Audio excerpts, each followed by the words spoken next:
My mother-in-law stood there watching my 8-year-old daughter gasping for air, her face swelling like a balloon, and she actually said, "Stop being so dramatic, Melody." 20 minutes later, when the police officer asked me one simple question at the hospital, I gave him an answer that made her collapse into a chair and start sobbing uncontrollably. But let me back up, because you need to understand who we all are and how we got to that horrifying moment. I'm Francine, 35 years old, and I work as an elementary school librarian here in Columbus, Ohio. It's the perfect job for me because I've always believed in being prepared, organized, and careful.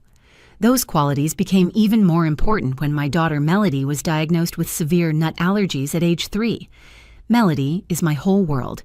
She's this bright, energetic kid with curly red hair that she inherited from my side of the family, and her father's brilliant, green eyes.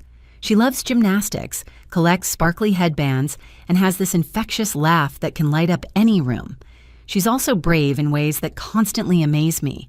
She carries her EpiPen in her special pink backpack without complaint, knows to ask about ingredients everywhere we go, and never makes other kids feel bad when she can't share their snacks. My husband Dennis is a good man, truly. He works as a financial advisor downtown, always home by 6 for family dinner. He's the type who reads every bedtime story with different voices for each character and never misses one of Melody's gymnastics meets. But Dennis has one blind spot that's caused tension throughout our 12-year marriage: his inability to stand up to his mother, Gloria. Gloria Whitman is 62 years old and built her entire identity around being the matriarch who knows best. For 30 years, she ran a successful catering business called Gloria's Gourmet, serving elaborate meals at weddings, corporate events, and upscale parties throughout Central Ohio. She takes pride in her old-school approach to everything. She believes children today are coddled, that modern parenting creates weakness, and that food allergies are mostly psychological issues invented by overprotective parents. From the day Dennis first introduced me to her, Gloria made it clear she thought her son could have done better. I wasn't from the right neighborhood, didn't have the right pedigree, and worst of all, I had anxieties about food that she found ridiculous. When Melody was diagnosed with her allergies, Gloria's response was to roll her eyes and say, "Another one of these trendy problems. In my day, children ate what was put in front of them." The family reunion that changed everything was supposed to be a celebration. Gloria's brother Hector was flying in from Phoenix with his wife Ramona and their daughter Juniper. It was the first time in 5 years the whole extended family would be together. Gloria had called me 2 weeks before, her voice dripping with forced sweetness. "Now, Francine, I know all about Melody's little sensitivity to nuts. Don't worry your pretty little head about it. I've been cooking for hundreds of people for 3 decades. I think I can handle one child's dietary restrictions." The way she said little sensitivity should have been my first warning. The condescending pretty little head comment should have been my second. But I wanted so desperately for Melody to have normal family experiences. I wanted her to feel included, not like the kid whose mom always brought separate meals in labeled containers. Dennis had assured me it would be fine. "Mom said she understands, Francine. She's making nut-free options. Maybe this will be the chance for her to see that we're not exaggerating about Melody's condition." I remember standing in our bedroom that morning, holding Melody's EpiPen and debating whether to put it in my purse or give her the backup one for her backpack. My instinct said to bring both. That instinct saved my daughter's life. As we drove to Gloria's house that Saturday afternoon, Melody was bouncing with excitement in the back seat. "Mom, do you think Cousin Juniper will like gymnastics too? Maybe we can show her my back walkover, and Grandma said she was making her special chocolate cake just for me." My stomach tightened at that last part. Gloria had never made anything just for Melody before, but I pushed down my anxiety, not wanting to transfer my worries to my daughter. Dennis reached over and squeezed my hand, interpreting my silence correctly. "It's going to be fine," he said. "Mom promised she checked all the ingredients." If only we had known that Gloria's promise meant nothing compared to her need to prove she was right about everything. If only we had understood that her ego was more important to her than her granddaughter's safety.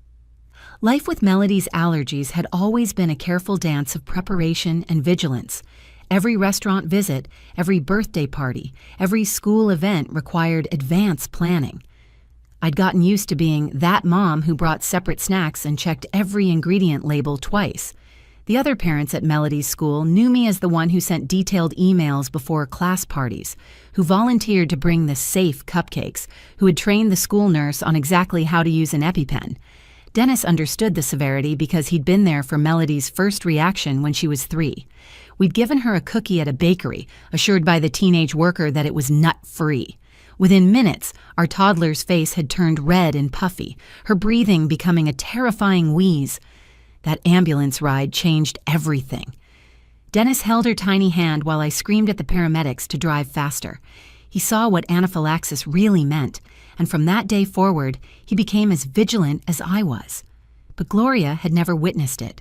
She lived in her own universe where her 30 years of catering experience made her an expert on everything food-related. She ran Gloria's Gourmet with an iron fist and old-fashioned principles. No gluten-free options unless specifically paid for in advance. No substitutions, no special accommodations without an upcharge. She prided herself on her no-nonsense approach to food and life.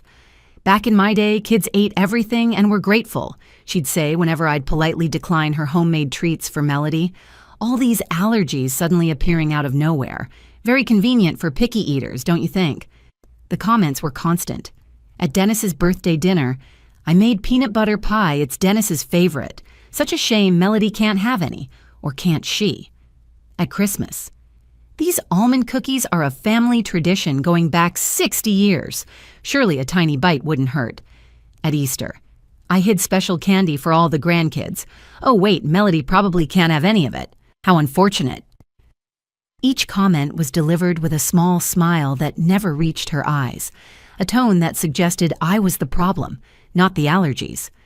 Dennis would occasionally mumble, "Mom, please," but never with any real conviction. He'd been trained for 37 years to avoid confrontation with Gloria Whitman. The family reunion was scheduled for the last Saturday in September. Gloria had called me 2 weeks prior, which was unusual since she typically communicated through Dennis. Her voice had been particularly cheerful, which immediately put me on edge. "Francine, dear, I want to make sure everything is perfect for when Hector visits. I know about Melody's dietary restrictions, and I want you to know I'm taking them seriously. I've already planned a completely nut-free menu. You can relax and enjoy yourself for once." I wanted to believe her. God, how I wanted to believe that my mother-in-law was finally accepting Melody's condition as real. "That's very thoughtful, Gloria. If you need any brand recommendations for nut-free alternatives, I have a whole list." "That won't be necessary," she'd replied curtly. "I've been cooking professionally since before you were born. I think I can manage to avoid nuts." The morning of the reunion, I went through my usual routine. I packed Melody's emergency kit with 2 EpiPens, Benadryl, and her medical information card. I put one EpiPen in my purse, another in Melody's pink backpack with the unicorn keychain. I even threw in some safe snacks just in case, though Dennis saw me and frowned. "Francine, Mom said she's handling it. Bringing our own food will just insult her." "I'd rather insult her than risk Melody's safety," I replied, but I could see the exhaustion in his eyes. The constant navigation between his mother and me was wearing him down. "Can we just try to have one normal family gathering?" he asked. "Mom promised. She used the words, nut-free. She understands." Melody bounced into our room at that moment, already dressed in her favorite purple dress with the twirly skirt. "Is today the day I meet Cousin Juniper? Daddy said she's exactly my age, 8 3/4. "That's right, sweetheart," Dennis said, scooping her up, "and Grandma's making special food just for you." "Really? Grandma never makes special food for me." Melody's face lit up with such pure joy that my heart ached. This was what I'd wanted, for her to feel included and loved by all her family members. As we loaded into the car, I made one last check of my purse. EpiPen, Benadryl, insurance cards, hospital directions programmed into my phone. I was ready for an emergency I desperately hoped would never come. But that sick feeling in my stomach, that maternal instinct that had never failed me, was screaming that something was going to go wrong. The party started beautifully. Gloria's house was decorated with family photos spanning decades, including ones of Dennis as a gap-toothed child and their family's old catering storefront. The September sun streamed through the windows, casting warm light on the polished hardwood floors. Melody was thrilled to meet her cousin Juniper, Hector's daughter, who was exactly her age. They bonded instantly over their shared love of gymnastics and spent the first hour showing each other cartwheels in the backyard while the adults caught up. "Your daughter is wonderful," Ramona, Hector's wife, said to me as we watched the girls play. She was a pediatric nurse at Phoenix Children's Hospital, and her warm demeanor immediately put me at ease. Juniper's been so excited to meet her cousin. She doesn't have any family friends her age back home. Gloria bustled around in her element, directing everyone like she was catering one of her high-end events. She'd prepared an impressive spread: herb-roasted chicken, garlic mashed potatoes, green beans with bacon, her famous honey-glazed carrots, and fresh rolls. The dining room table was set with her best china, the kind she only brought out for special occasions. During dinner, I stayed vigilant. I checked each dish Melody reached for, quietly confirming with Dennis what was in everything.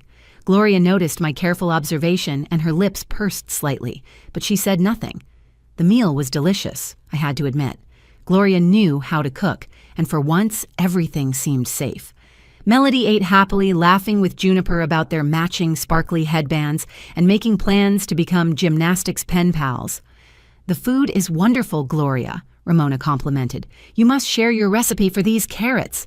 Gloria beamed, her chest puffing with pride. "It's all about using real ingredients. None of this processed nonsense everyone relies on these days. Real butter, real cream, real flour. That's the secret." Then came dessert time. Gloria stood up with great ceremony. "Now, I've prepared something special. My grandmother's chocolate torte recipe, passed down through 3 generations. She disappeared into the kitchen and emerged carrying a magnificent chocolate torte, 3 layers tall, glossy with dark chocolate ganache, and decorated with what looked like crushed almonds on top. The sides were dusted with what appeared to be almond flour, giving it an elegant, professional finish. My heart stopped. "Gloria, does that have nuts?" I asked, already reaching for Melody's plate. She set the torte down with a flourish. "Oh, it's just a tiny bit of almond flour in the cake and some crushed almonds on top. Barely anything, really." "Gloria, no. Melody cannot have any nuts at all. You said dinner would be nut-free." "Dinner was nut-free," she replied, her tone sharpening. "This is dessert. And honestly, Francine, a microscopic amount of almond flour mixed into chocolate cake isn't going to hurt anyone. You're creating anxiety in this child with all your hovering." Dennis shifted uncomfortably in his chair. "Mom, if it has almonds, Melody can't have it. We've been over this." "You've been over this," Gloria corrected. "I've been cooking for 50 years. I've served thousands of people. Don't you think I'd know if something was actually dangerous? This modern hysteria over every little ingredient is ridiculous." Hector tried to defuse the situation. "Gloria, why don't we just give Melody some ice cream instead?" "No." Gloria's voice rose. "I'm tired of this performance. Every family gathering, it's about what Melody can't have, what we all have to avoid, how we have to change everything for one child's supposed problem." "Supposed problem?" I stood up, my hands shaking. "She nearly died when she was 3. She carries an EpiPen everywhere she goes. This isn't a preference, Gloria. It's life-threatening." "You're both enabling this attention-seeking behavior," Gloria announced to the room. "Children learn to be dramatic when drama gets them special treatment. Watch, I'll prove it."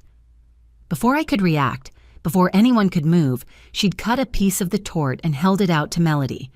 "Here, sweetie. Grandma made this special for you. It's perfectly safe."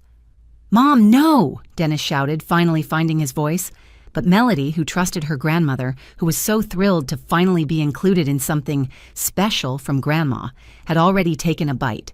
She smiled at first, the chocolate rich on her tongue. "See?" Gloria said triumphantly. "She's perfectly fine, all this fuss over nothing." Then Melody's hand went to her throat. Her eyes widened in familiar panic. "Mommy, I can't breathe right." The room erupted. Juniper started crying. Ramona immediately went into nurse mode. Dennis knocked over his chair, getting to Melody, and Gloria stood there, frozen, still holding the plate with the rest of the slice, her face slowly draining of all color as she watched her granddaughter's face begin to swell. Everything moved in slow motion and high speed simultaneously. Melody's face began swelling before our eyes, her lips puffing up like balloons, angry red hives spreading across her cheeks and neck. Her breathing became a horrible wheeze, each inhale a struggle that made a whistling sound that will haunt me forever.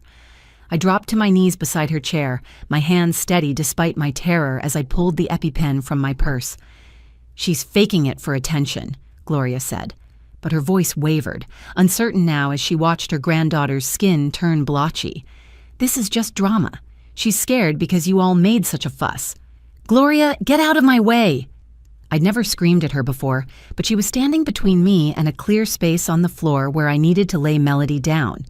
Dennis was already on the phone with 911, his voice rapid but clear. "My daughter is having an anaphylactic reaction. She's 8 years old, severe nut allergy. We're administering epinephrine now."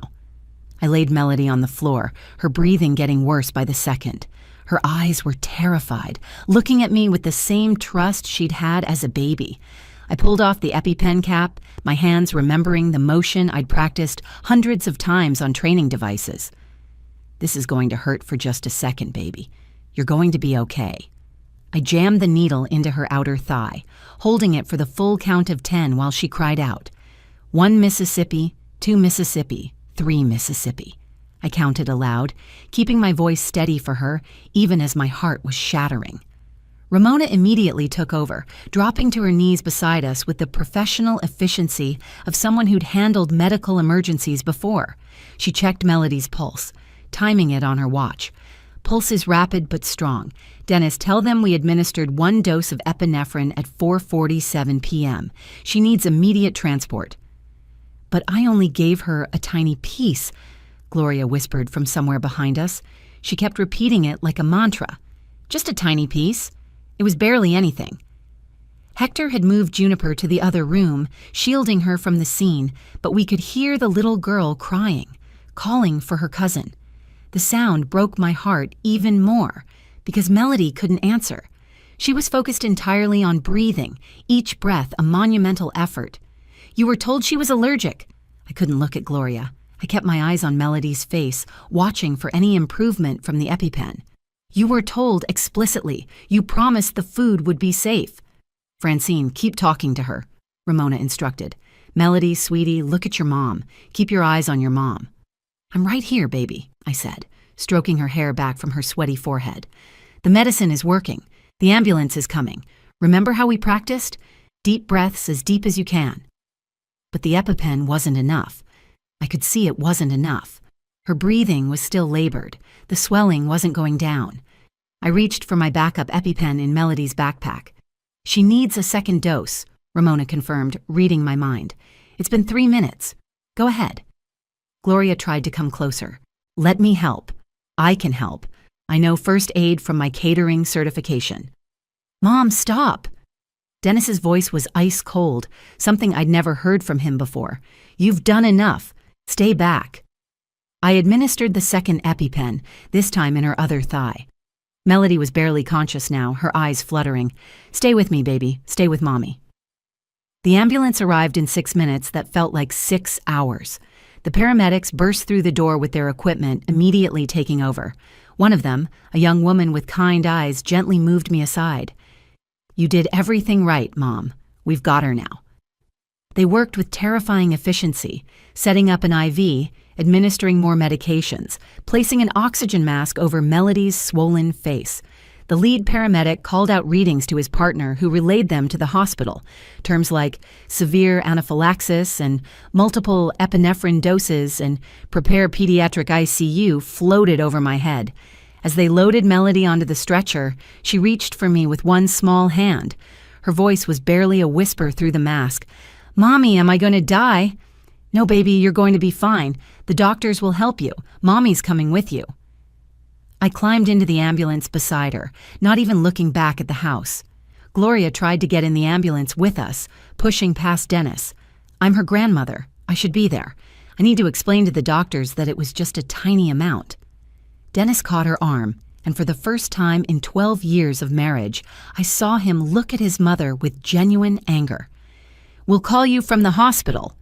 The ambulance doors slammed shut, and we raced toward the hospital, sirens wailing. At the hospital, Melody stabilized after additional treatment. The emergency room team worked with practiced precision, pushing more epinephrine, steroids, and antihistamines through her IV. I held her hand the entire time, watching the monitors as her oxygen levels slowly climbed back toward normal. After 2 hours that felt like days, Dr. Winters, a stern woman with steel gray hair pulled into a tight bun, finally told us Melody was out of immediate danger. "She's lucky," Dr. Winters said, reviewing Melody's chart with a frown. "Another 5 minutes and we might have lost her. The dual EpiPen administration at home saved her life." She looked up at me over her reading glasses. "Who gave her nuts knowing she was allergic?" "My mother-in-law," I said quietly. She knew about the allergy but didn't believe it was real. Dr. Winters' expression darkened. "I see this too often. Family members who think they know better than medical professionals." She made notes in the chart. "Hospital protocol requires us to report severe allergic reactions in children when negligence might be involved. An officer will need to speak with you." 20 minutes later, Officer Bradley arrived. He was younger than I expected, maybe early 30s, with a gentle demeanor that seemed at odds with his uniform. He pulled up a chair beside Melody's bed where she was now sleeping, exhausted from the ordeal. "Ma'am, I need to understand what happened," he said, pulling out a small notebook. "Your daughter's medical records show multiple documented severe allergic reactions. This wasn't her first episode?" "No," I explained. "She was diagnosed at age 3. We've had 2 other reactions, both from accidental cross-contamination. We carry EpiPens everywhere. Everyone in our family knows about her allergy." "And who was aware of her allergy at this gathering today?" "Everyone," I said, my voice growing stronger. "I told everyone multiple times. My mother-in-law Gloria knew. She specifically told me 2 weeks ago that she would make nut-free food." Dennis sat in the corner, his head in his hands. He hadn't said much since we arrived, but I could see the weight of guilt crushing him. He should have stood up to his mother years ago. We both knew it. "And who gave her the food containing nuts?" Officer Bradley continued. That's when Gloria arrived at the hospital. Dennis had finally called her after Melody was stable. She stood in the doorway, her usually perfect hair disheveled, her makeup smeared from crying. She still wore her hostess apron with Gloria's Gourmet embroidered on it. "My mother-in-law, Gloria Whitman," I said clearly, meeting her eyes across the room. She was told multiple times about the severity. She said Melody was faking it for attention. She deliberately gave her cake with almonds to prove we were being overdramatic. Officer Bradley turned to Gloria. "Ma'am, is this accurate?" Gloria's face went completely white. She gripped the doorframe for support. "I didn't think it was real. I mean, I've been around children all my life with my catering business. These allergies are so overblown these days. Everyone claims to have an allergy to something. Ma'am, deliberately giving a child a known allergen after being warned could be considered assault," Officer Bradley said, his voice remaining professional but firm. "In cases where severe harm results, it could even be considered attempted manslaughter if the intent was to cause harm or if there was reckless disregard for the child's safety." "What?" Gloria collapsed into a chair that Dennis quickly pushed behind her. "I would never hurt my granddaughter. I love Melody. I just thought they were exaggerating." "Ignorance after explicit warnings isn't a defense," Officer Bradley explained. "You were informed of a life-threatening medical condition and chose to ignore it. That's reckless endangerment at minimum." He turned back to me. "The family will need to decide if they want to press charges. The hospital's report will be filed regardless, but criminal charges would be your decision." Gloria began sobbing uncontrollably. "Dennis, please. You know I didn't mean for this to happen.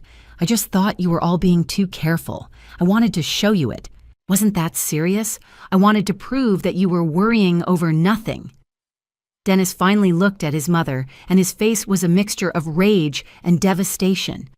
"You wanted to prove you were right. That was more important than my daughter's safety. Mom, you could have killed her. Do you understand that? You could have killed my daughter because you thought you knew better than her parents and her doctors." The case would likely result in a conviction, Officer Bradley added quietly. There are witnesses, medical records, and clear evidence of prior warning. Reckless endangerment of a minor carries serious penalties. Gloria looked at me with desperate eyes. Francine, please, I'm so sorry. I'll do anything. I'll never cook for her again. I'll never question you again. Please don't send me to jail. I'm 62 years old. We didn't press charges, not because Gloria didn't deserve consequences, but because Melody needed to heal without a long legal battle. The decision tore me apart for weeks. Part of me wanted Gloria to face the full weight of the law for what she'd done. But the other part, the mother part, just wanted my daughter to recover without having to testify in court or relive that terrible day over and over again. However, our conditions for not pressing charges were non-negotiable. Gloria had to attend allergy awareness training through the hospital's education program, 8 weeks of classes that she couldn't miss. She could never prepare food for Melody again, not even a glass of water. All visits would be supervised, and she had to wait 3 months before seeing Melody at all. Dennis delivered these terms to his mother, and for once, he didn't waver when she tried to negotiate. The incident transformed Gloria in ways I never expected. She became the most vigilant advocate for allergy awareness I've ever seen. She changed her entire catering business model, getting certified in allergen-free food preparation. She now requires detailed allergy information for every event she caters and has separate prep areas for common allergens. She even offers free nut-free options for any child at her events, absorbing the extra cost herself. 6 months after the incident, Gloria asked to meet me for coffee. She looked older, smaller somehow, like the weight of her actions had physically diminished her. She pulled out her wallet and showed me a photo she kept there, one from that night that Dennis had taken earlier at dinner, Melody laughing with Juniper. "I nearly killed my granddaughter with my arrogance," she said, tears streaming down her face. "How do you forgive someone for that, Francine? How do you trust them again?" "I don't know if I fully have," I admitted, being honest for both our sakes. "But Melody loves you. She's alive. And you've changed. That has to count for something. Trust will take time, maybe years, but you're doing the work." Melody, resilient as children are, recovered completely. She doesn't remember much from that night, just that Grandma made a mistake with her food and that she got very sick. But she learned something valuable that even I hadn't anticipated. She learned that even people who love you can hurt you if they don't respect your boundaries, and that it's okay to be cautious with your trust. "Mom, why did Grandma Gloria not believe you about my allergies?" she asked me one day, about 4 months after the incident. "Sometimes adults think they know everything because they've lived a long time," I explained. "But being older doesn't always mean being wiser. Grandma Gloria learned that the hard way." Now, a year later, Gloria carries her own EpiPen for Melody. She reads every label twice and has become an expert at finding hidden allergens in ingredient lists. At family gatherings, she brings safe desserts from allergy-certified bakeries, always with the receipts and ingredient lists to show me. The woman who once called allergies modern nonsense now corrects other people who express doubt about food allergies. Last week, at Melody's 9th birthday party, I watched Gloria explaining to another grandmother about the severity of food allergies. "Never assume you know better than a parent about their child's medical needs," she said firmly. "I made that mistake once. It nearly cost me everything that matters."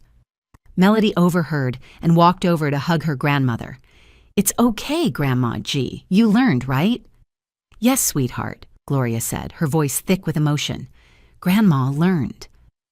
Dennis and I have grown stronger through this, too. He finally understood that keeping the peace with his mother wasn't worth risking our daughter's life. He's become my fiercest advocate now, shutting down anyone who questions Melody's allergies with a firmness that would have shocked his younger self. "My mother nearly killed my daughter because she thought she knew better," he tells people who make dismissive comments about allergies.